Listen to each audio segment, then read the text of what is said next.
For many founders, their identity is inseparable from the company they built. And here is a challenge. When it's time to step back, succession often fails. Not because the team is incapable, but because the founder struggles to let go. I've seen this pattern across industries. The most common question I hear is, how do I step back without losing control? In this episode of Beyond the Founder, we're exploring exactly that. How to let go strategically while ensuring the company continues to thrive.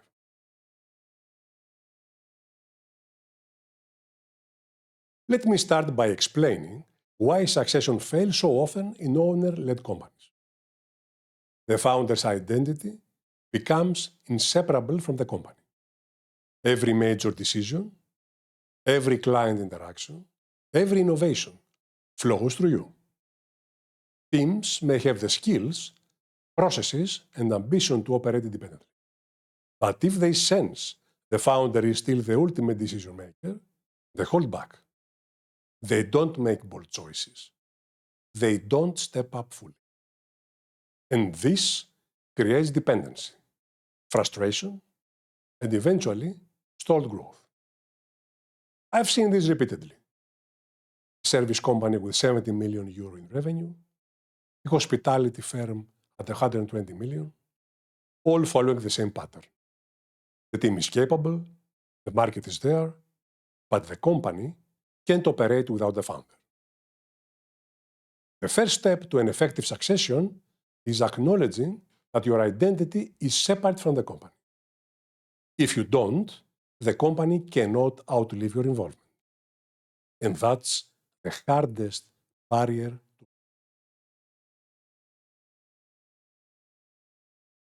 Letting go doesn't mean stepping away from influence. It means shifting from doing to designing. Instead of executing every detail personally, your focus shifts to designing the operating model, the leadership framework, and the company's culture. Think about it this way. If your day is filled with solving every problem yourself, you're running the company like a firefighter, reacting to emergencies, putting out fires, and constantly in motion. When you move into the architect role, you step back. You create systems that anticipate problems, you define decision-making frameworks, and you empower your team to solve issues independently, while staying aligned with your vision. A couple of years back, as an advisor to a 100 million euro services company, I found out that the founder was overwhelmed. He was not only exploring new opportunities, but when the opportunities were turned into contracts, also showed in detail how the thing should be working effectively. Once we redesigned the decision framework and delegated authority to department heads, the founder focused on the things that he was exceptionally good at. Strategy, new market opportunities, and mentoring the next generation of leaders.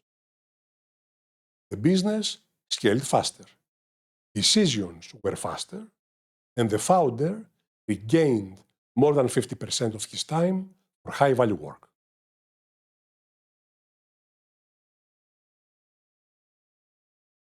A strong second-line leadership team is essential for scaling beyond 50 million. You need leaders who can make decisions aligned with your vision, without your constant supervision. Start by identifying people you trust. Look for leaders who are competent, committed, and capable of making difficult choices. Then empower them. Delegate authority clearly, define decision rights, and hold them accountable to outcomes, not just tasks. Over time, your team learns to operate independently, while keeping the business and with your vision. The goal is not to remove yourself from culture or strategy.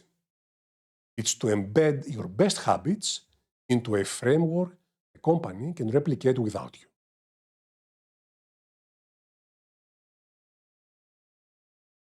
Letting go is difficult.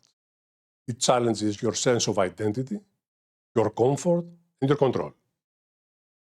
Here are some reflection questions to consider. Number 1. Which decisions do I still hold personally and why? Number 2. What systems can I design to ensure the business runs without me? Number 3. Who can I trust to make aligned decisions independently? Answering these 3 questions honestly will show whether your vision can outlive your involvement. This is the essence of true leadership transition. Designing a company that thrives when you step back. The bad news is that letting go without losing control isn't easy, but it is essential for your growth, scalability, and legacy. The good news is that by following the steps outlined, you'll find yourself in a much better place than before. Remember, your goal as a founder isn't to do everything. It is to design the company so it can thrive independently. Ask yourself one final question. Can your vision outlive your involvement? In the next episode of Beyond the Founder, we'll dive into culture overload, why your behaviors shape the culture, and how to ensure it scales with the business. I am George Tsitouras, transforming businesses, helping owner-led companies scale beyond the founder. And this is Beyond the Founder.